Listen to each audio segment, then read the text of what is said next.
Manchester is in the midst of a construction boom, but we all know that. We've seen the cranes, we can see the hoardings, we can see all the workers. But what do these developments look like on the inside? We're going to start a new series where we go inside the developments, inside all the towers and the buildings, and just get a feel for what they're about, and get a sense of the space, and just let you know a little bit more about what's going on and all these things that are going up around the city centre. So we have outline planning for 2,215 new homes and 900,000 square foot of commercial, which will include offices, hotels, retail, multi-storey car park.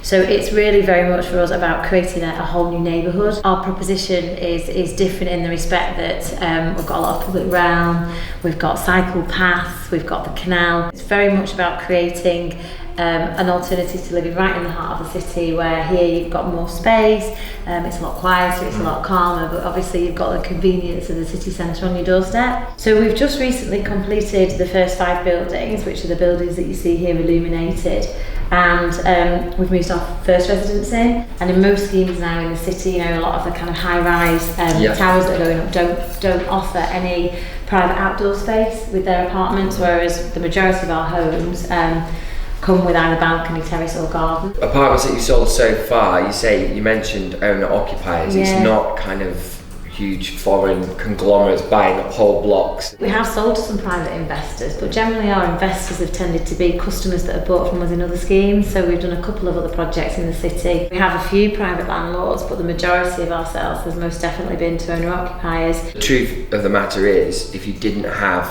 the foreign investors buying chunks of development, they wouldn't get built.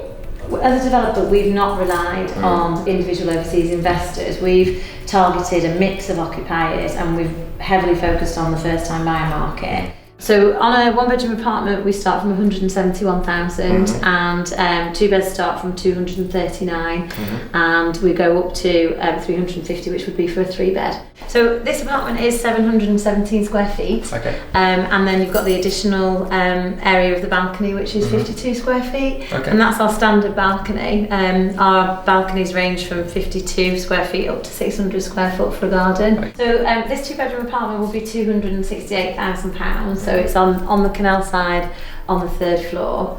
So you've got great views of the city and also of the water from here. What if I wanted to rent this? What's the kind of the going rate? So the rents here are very strong actually. The rents on a 2-bed are typically £1,250 per month, 3 beds are £1,500 per month, and 1 beds range anything from, well, the best 1-bed rent has come in at £983 a month. In terms of the soft furnishings, this furniture pack that we've put together with Loft is about £2,000, and they will come and install it, so it gets rid of all the installation removal cost, and also gives you time back on the weekend. Who's funding it all? You say it's half Scarborough, but then it's a joint venture. Okay. So it's a joint venture partnership with Scarborough Group, so we own 50%, and then we have joint venture partners, Metro Holdings, who are a Singaporean listed company. They have a 25% stake.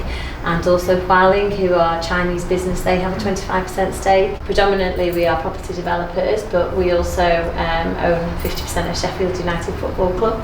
And coffee, we have a coffee business. So it's very much an entrepreneur, it's a family business, and it's very much entrepreneurial. Over here is where Seven Brothers are going. Seven Brothers, who have the bar in Ancoats. We're really excited about Seven Brothers moving in. They're hoping to open later this spring. We will always strive to have a lot of independent occupiers here to give it that really lovely kind of community. So we're going to have bars, we're going to have restaurants, there's a hotel.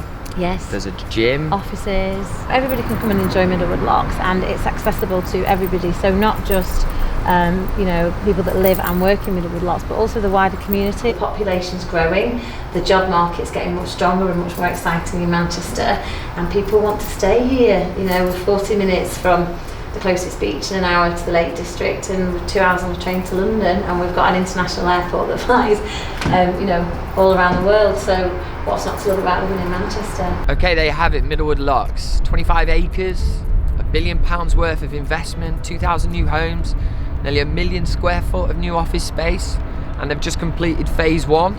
There's going to be phase 4, 5 over the next 5 years. We're talking huge development here, and it's not just a development, it's a brand new neighbourhood on the edge of the city centre. This is big, very big.